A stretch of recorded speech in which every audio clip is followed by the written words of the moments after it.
Alrighty. Is the Gordon away? Kia ora koutou. My name is Axel Wilke. Thanks everybody for coming along tonight. I'm going to talk to you about my thoughts on the Northern Corridor and the Downstream Effects Management Plan. I'd like to start with a health warning though.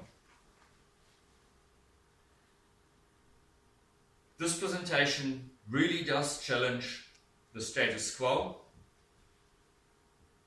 We, and by that I mean the royal we, all of us, we need to change. Because business as usual just isn't an option any longer, and I'll explain to you why that is. Change needs to happen at an institutional level. There are things necessary that we as individuals can't enact. But change needs to happen at an individual level as well. And I do appreciate that change can be hard. You may experience some resistance. People often have fear of the unknown when things change. And it might even go as far as you perceiving a loss when I'm talking about having to let go of long-held privileges or benefits. And I'd like you to be mindful as I go through this presentation. When those emotions come up in you, and you listen to what I have to say.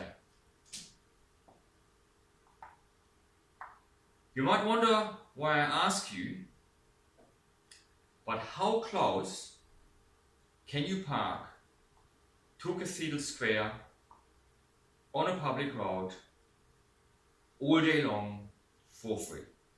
Anybody got any ideas? 2 kilometers. 2 kilometers. No, it's a bit closer. Okay. 1K. No, that's still a bit too far. 200 meters? Not quite. The correct answer is 430 meters. Yeah. 430 meters is the closest spot just next to Latimer Square outside the club where you can park for free all day long. You just have to be there early enough in the morning. And I'll come back to you why I'm asking you this question.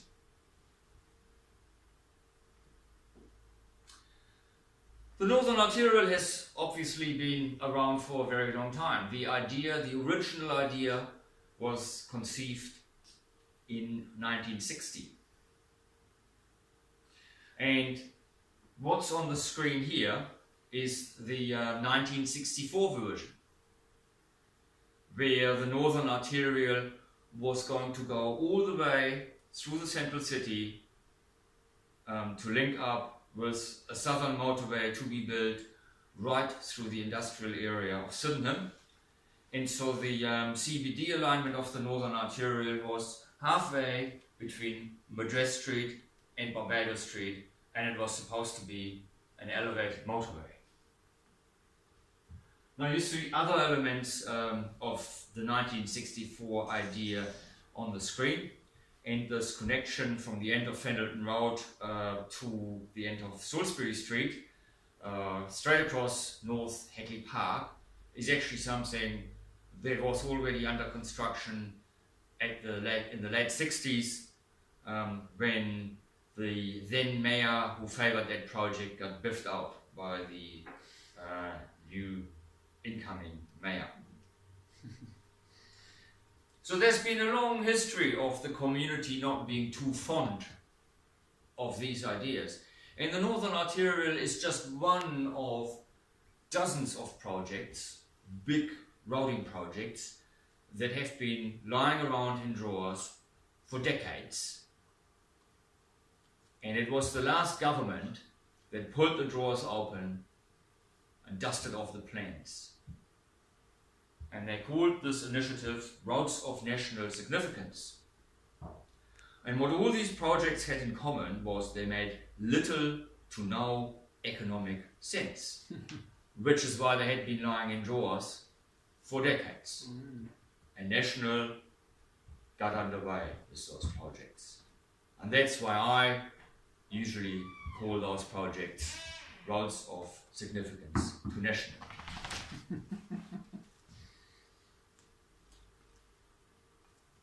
So the present situation is that the northern corridor has more or less been built.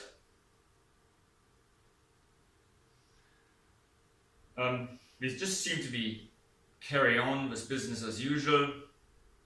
There's more demand for driving, so let's build more roads.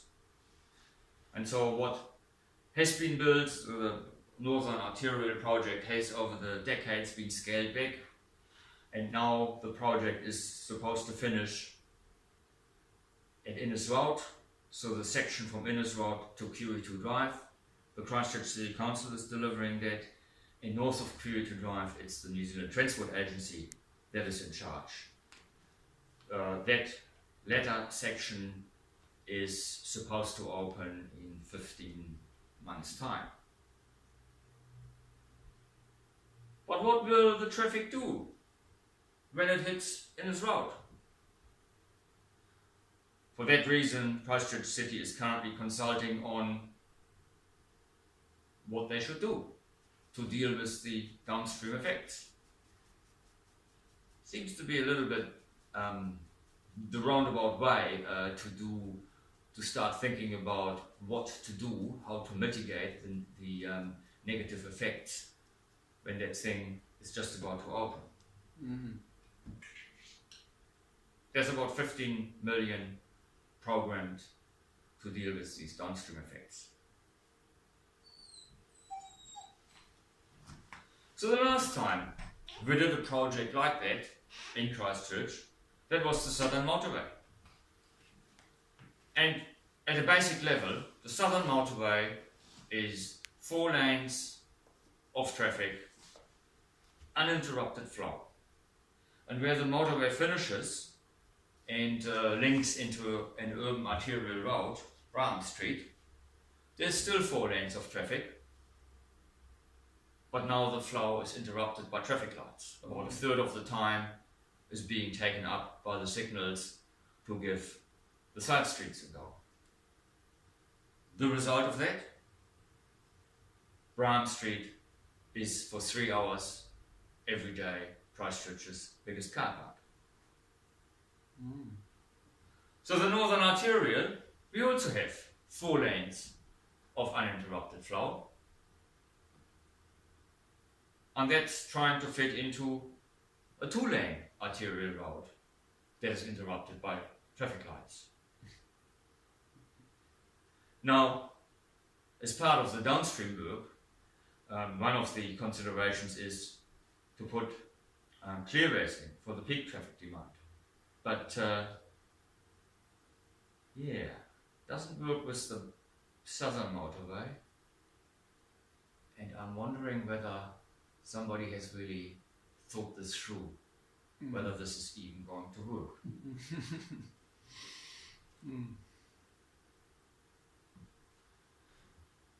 But looking again at the big picture, we have really strong population growth in Greater Christchurch. And in round numbers, every 10 years, every decade, we can expect to have an additional 100,000 population, an additional 90,000 cars on the roads, and we need an additional 40,000 houses for those people to live somewhere. And here I've highlighted the scary part. 90,000 additional cars. Per person almost. Every 10 years. 180,000 cars in 20 years. 270,000 cars in 30 years. Mm. We could not physically fit that many cars into Greater Christchurch once a decade if we tried. We will have to reduce the amount of car-based travel. There just is no alternative to that. And there's also the thing of climate change. Another reason to change our business as usual approach.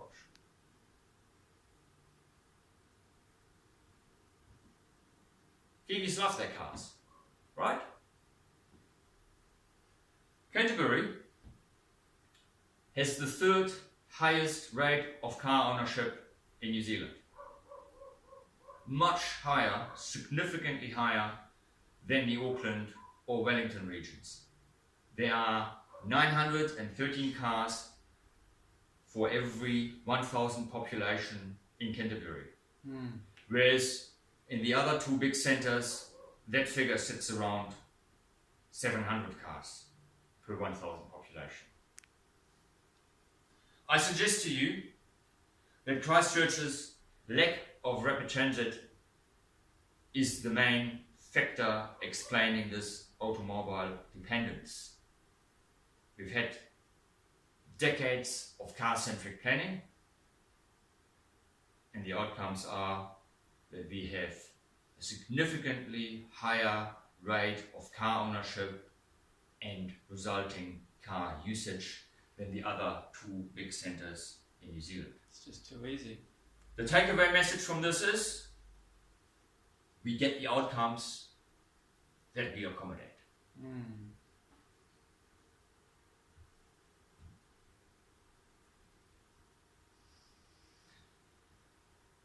On Monday, we had one of our passenger rail workshops, passenger rail for Canterbury, and the Minister of Transport and Minister of Housing and Urban Development, the Honourable Phil Twyford, spoke to us via Skype. And what he told us, and most people in the audience were not aware of that, is that his task, rather recently, he's tasked the New Zealand Transport Agency and our regional council, ECAN, to come up with plans to reduce car-based trips and to increase the use of sustainable transport modes. The Northern Arterial, of course, achieves the exact opposite of that. So, there seems to be some disconnect here. We changed the government in 2017,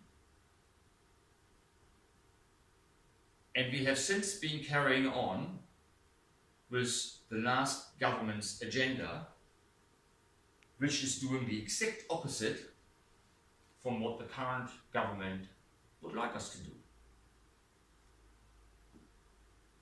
Is this perhaps because we have such split responsibilities with this project?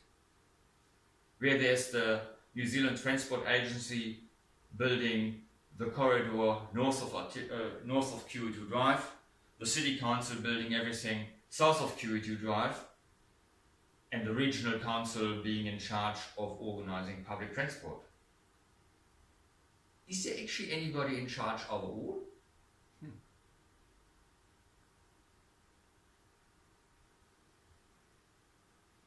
I ask you, can we change how people from north of the Waimea or from the northern parts of Christchurch will travel? And I suggest to you, yes we can, and we can achieve those things rather quickly. But what is key to this is collaboration between those agencies that are involved. ECAN, the Transport Agency, the City Council, Waimea District also needs to come on board.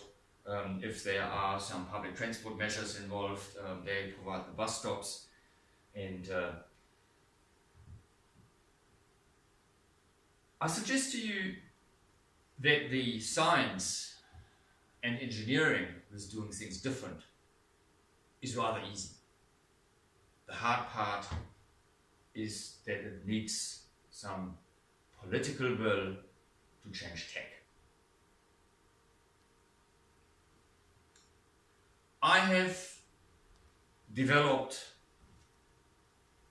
a workable proposal with several components for the St. Albans Residents Association and those people in the area who are rather upset about what is going to happen to them in 15 months' time. And there are several elements to that proposal. The first one is I suggest we should have a new bus route that is a limited stop service that comes from Rangiora and Kaiapoi. It is shown on this map as the blue line. Pulls into Kaiapoi and then travels on the Northern Arterial all the way down to Edgware Road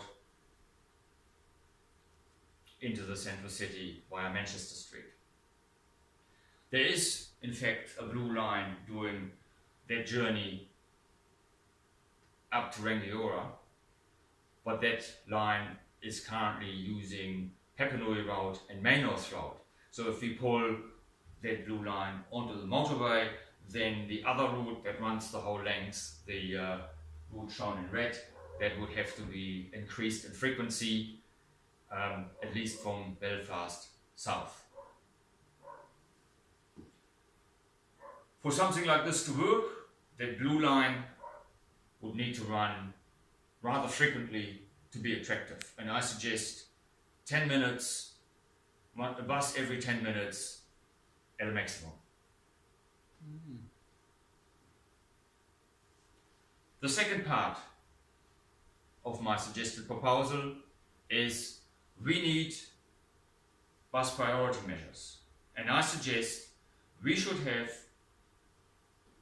bus lanes that are in place and apply permanently 24/7 over the whole length of the Northern Arterial where the bus is using it,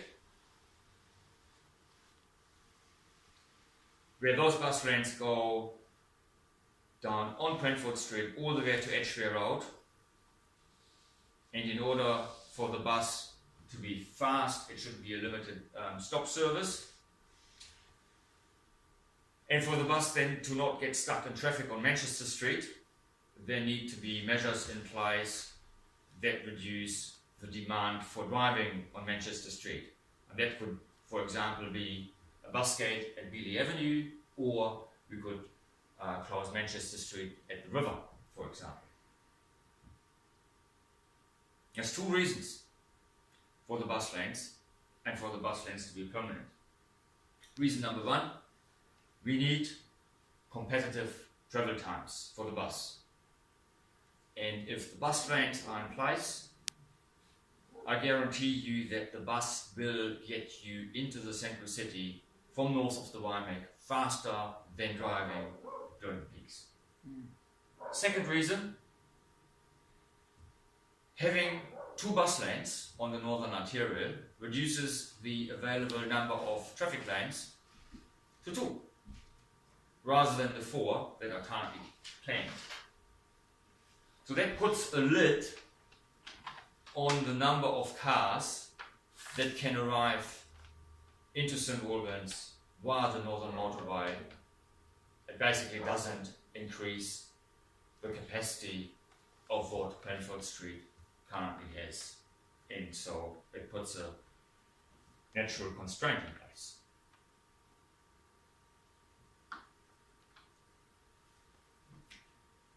Four lanes deliver twice as much traffic than 2 lanes can. We don't want that. The third part of the proposal is, and that's when it gets maybe a little bit tricky, I suggest we need to charge for parking. Much more so than what we currently do. Now I see there is two distinctly different components to parking. Firstly, we ought to provide park and ride, mostly north of the WAMEC, I would suggest. And they do this a lot in Auckland, on the Northern Busway, for example. They've got park and ride stations all along, and they made the grave mistake of making those parks free. And there are more people driving there because it's free than need to. There's lots of people who would have alternatives, but because it's free, it skews it for them towards driving there rather than You just biking move the there problem. or taking a bus to the park and ride station or walking there. So, and they have great problems in Auckland to now go back to start charging for parking because people don't like that. You're taking something away from them that they got used to. But at many park and ride stations, at some it's so bad, after 6:30 a.m. the thing is full. So what does that help you if you have no alternative to driving, but you only need to be there at 9 a.m. Do you go there 2.5 hours earlier? So we need to have park and ride, and I suggest we should build that close to where we will have future railway stations along the main North Line when we get passenger rail. But we should start charging for these park and ride stations from day one. The second component is we also need to charge for parking much more so than we currently do where people drive to. For example, the central city or the areas around the malls or any other high parking generators, university for example. And what I've shown you here, the red fence, that is the area in the CBD outside which you can park all day for free. And you can provide the best public transport service, fast, frequent, reliable, and it would still not work. People would put up with getting stuck in traffic because there is ample free parking available close to where they want to go. So therefore, the area where parking is being charged for needs to increase greatly. And I suggest at least out to cover the 4 avenues. That, of course, covers a lot of residential streets.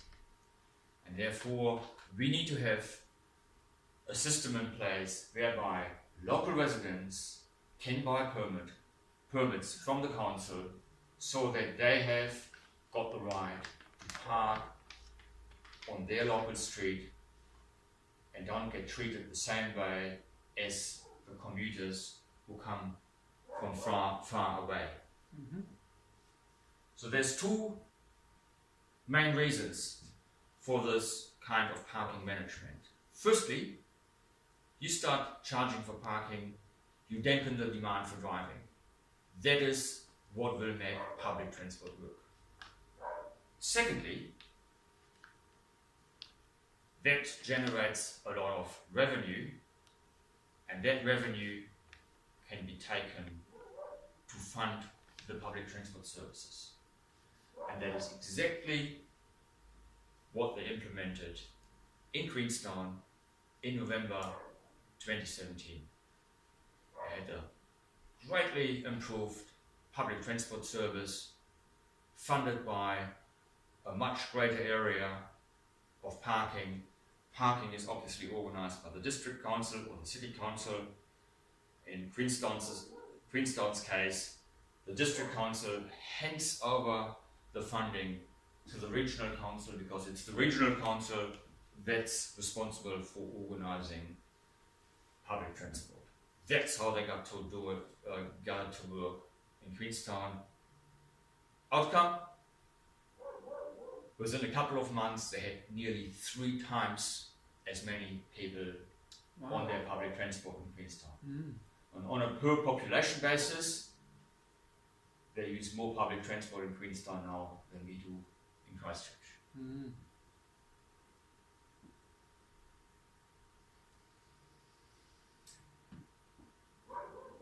I suggest to you that the way the City Council is running the parking management, being so permissive, with thousands of people parking all day long for free, so close to the center of the city, that is one of the principal reasons for the low bus use that we have in Greater Christchurch. So basically, a policy decision by the Christchurch City Council stops the regional council from being successful with providing public transport. Not good enough. That needs to change.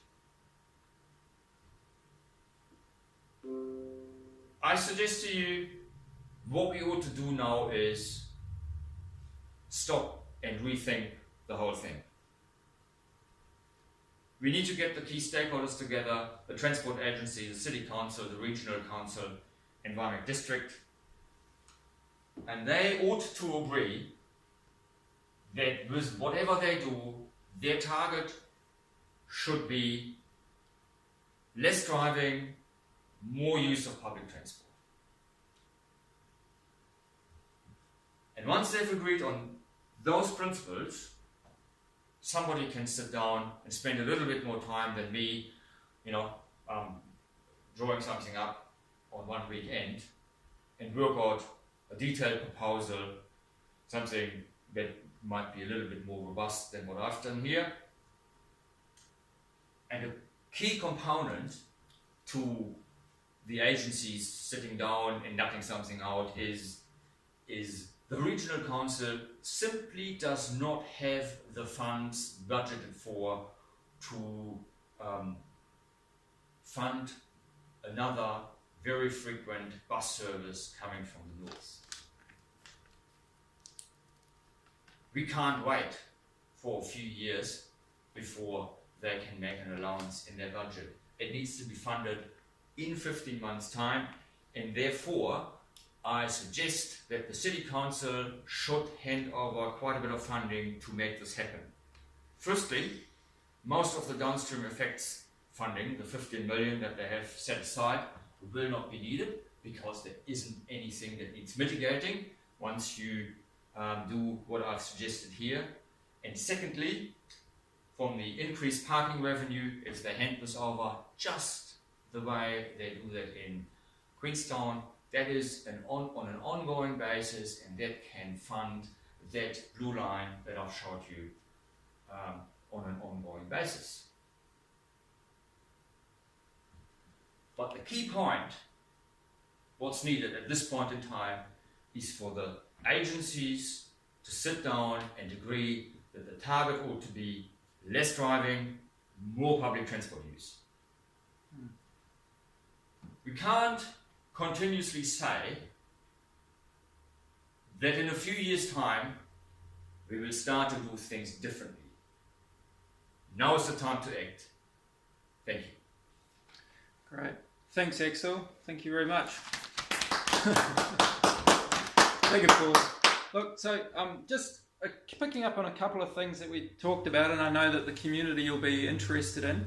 Mentioned bus gates at Beeley Ave. Obviously, we also heard that this is not necessarily the finished product by any stretch of the imagination, but it's an idea about, and the key thing is, as we've said, getting people into public transport and reducing traffic. But just to go back onto something like bus gates at Beeley Ave, what would those look like? What are we talking about? What would this look like? Yes, so you drive up Manchester Street through the central city and you come to Beeley Avenue, and your only option is to turn left. Yeah. Because only the bus can go straight through. Okay. Or you drive along Beeley Avenue you come to Manchester Street and you can only go straight through or turn left. But you can't turn right because only the buses go through the median in Beatty Avenue. As simple as that. And the reason why I picked this particular intersection, believe it or not, it is one of the least safe intersections that we have in Christchurch. The right turn towards the north has a horrific crash rate. Oh, really?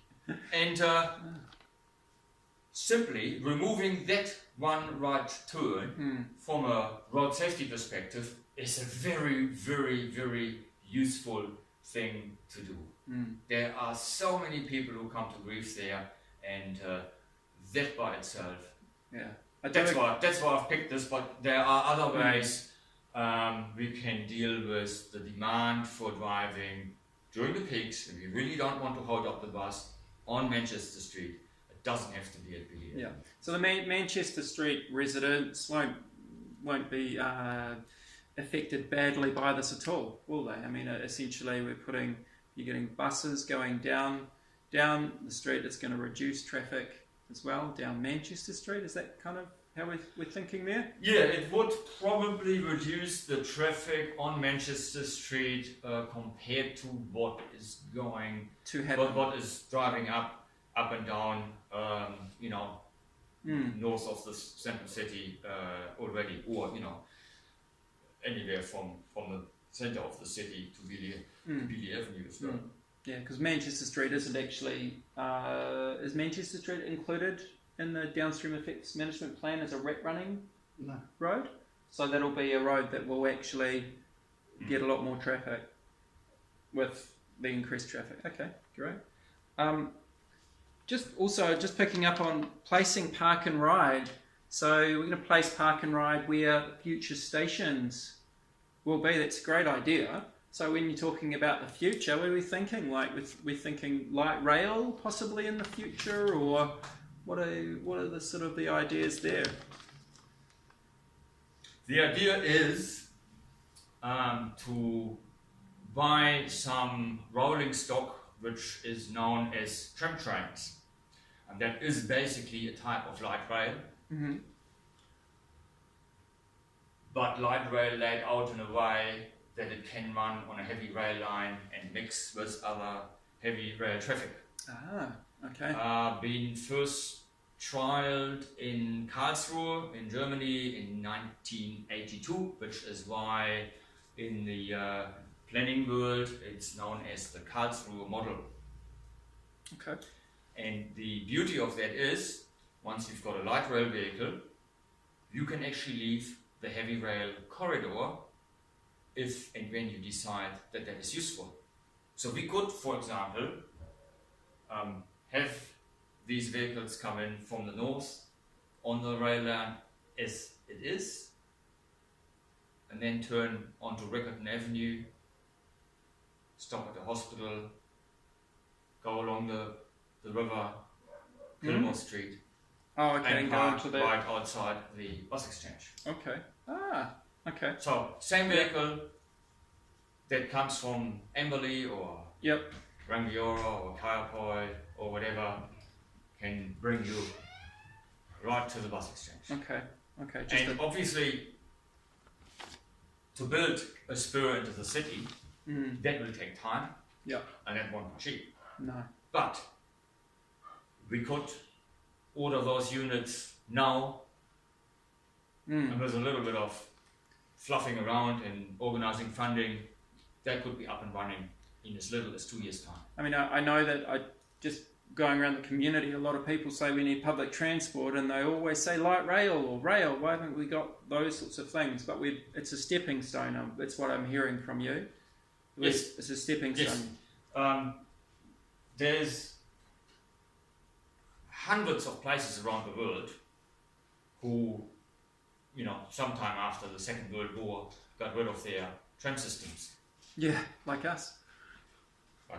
Yeah. Last tram, 1946, 48, something like that. And they're reintroducing light rail. No. these days, or they started introducing light rail many years ago, and it's always an iterative approach. You start small, and then you build out. Yep. So, just buying a couple of units and running them, up and down the main north line and the line to the south, that could be a very, very simple start. Yeah. Great. All right. I have a question, Axel. Council are talking about a high occupancy vehicle lane coming down the CNC all the way down to about 500 metres short of the Cranford Street intersection. It's only southbound. And then CCC are going to study putting a HOV lane down Cranford Street, Sherborne Street, down to BDF. Yeah. Should we accept that as a option? I suggest no. For the reason that if you have a high quality bus service that runs really frequently, I'll go back to the map. Every now and then, on the motorway part of the Northern Arterial, you might actually want for the bus to stop. For example, on this overpass here, where the red line crosses underneath. So you really want people to be able to transfer from one bus to the next. If you keep it simple, without having to spend heaps of money making things wider and having pull-out lanes and bus bays on a road that has an 80k speed limit, that would cost a huge amount of money. Right. And if we keep it simple and say, no, this is for buses only, then the buses can stop in the lane on the piece of infrastructure that we've already built. Right. So that is the reason why I have no time for HOV lanes whatsoever. It just doesn't make sense. It makes operating a high quality, very frequent bus service unnecessarily hard. Now, Auckland Transport, for example, is really good at communicating the underlying reasons why you shouldn't do these things. And well, they do have HOV lanes as well, but they have many corridors where 4-lane road, 2 lanes are for buses only, and they look empty. They look empty for most of the time because there's often a few minutes between buses. And those lanes often carry 60, 65%, sometimes 70% of the number of people that travel along the road. Looks empty, highly successful. And a lot less pollution too. Let's keep it simple. If people want to drive, well, there's a lane for you. If people are happy to take the bus, there's a lane for you. Don't have to fluff around spending hundreds of thousands of dollars for pull-out infrastructure, resource consents, years to go before it can be done. Keep it simple. And the buses, are they what are they, like the red buses that are in town? What sort of buses are you thinking that would be best put on these lines here? What sort of things would they have to encourage people to use them, other than just being relatively cheap, well not cheap, but cost effective for the user and punctual? What other aspects to the bus service would be positive? The most important thing with public transport is reliability. Okay. Yeah. That is the most important thing. Much more important what kind of vehicle it is. Obviously, we would presumably you use something reasonably modern. If it takes off, if there's a huge amount of demand, and you don't want to run the buses more often than every 10 minutes, Wellington has double-decker buses now. Auckland has double-decker buses. Yeah. We haven't got any double-decker buses yet. No. The interchange has been built so that it can accommodate double-decker buses. Ah, is it? Yes. Oh, wow. The previous interchange, Well, that's a bit of future Couldn't. planning. this one can. Good. So we will have double-decker buses at some point. Yeah. And I don't know how long it will take. before- Comfortable, clean. Yeah, and it's really cool, you know, when you sit on these double deckers and you ride that for the first time. You go at the top and sit right in front, and it's like being a tourist. It's really, really cool. Just being, you know, king of the road, being 4 meters above everything else. Yeah. And, Flying past and, all those cars. And yeah, it is sweet. Okay, great. So I guess maybe just to wrap it up. So, I mean, what would you be telling the people who can make a submission on this project? What would you be saying to them? Like, you know, how can we be the most effective? How can each submitter be the most effective? I think there's 5 options in the downstream effects management plan. Just reject them and say, do this instead. So basically, can the plan? Okay. Well, do something useful that is future-proof, that doesn't upset things in the St. Albans community, that doesn't require us to put 15 million worth of mitigation measures in place, and who knows how effective those mitigation measures are in the first instance, because it's all based on the assumption that Arterial will have to put up a 30% increase in traffic before the mitigation measures are even required. So it just needs to be rejected. It just doesn't make sense. You know, this is 2019. Yep. Yeah, that's right. Business as usual is over. Axel, one of the comments made to me quite a few times was there is some things in the stages that people want, like some upgraded intersections to allow safe access for kids crossing the road, elderly getting around as well.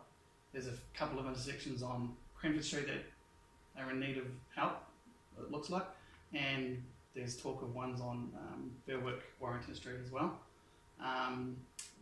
Would it be, if we said that we don't like this plan, we reject it, but we do want intersection upgrades, is that sending mixed signals, or is that acceptable to ask for those things? It's core business of council Right. to improve things if they aren't good enough. Right. So there's absolutely no inconsistency there to ask for safety upgrades or usability upgrades. Absolutely no inconsistency. Okay. That is core business. But that's outside of this plan. It might well be, and Yeah. it might take a wee while before they get round to doing it, but it's a matter of get it on the books, get it scheduled, it'll eventually happen. Great. All right. Well, the dog's letting us know that I think it's time to wrap up. Thanks. Thank you very much, Axel. And Thank yeah, we'll be in contact. Good. Don't talk about it.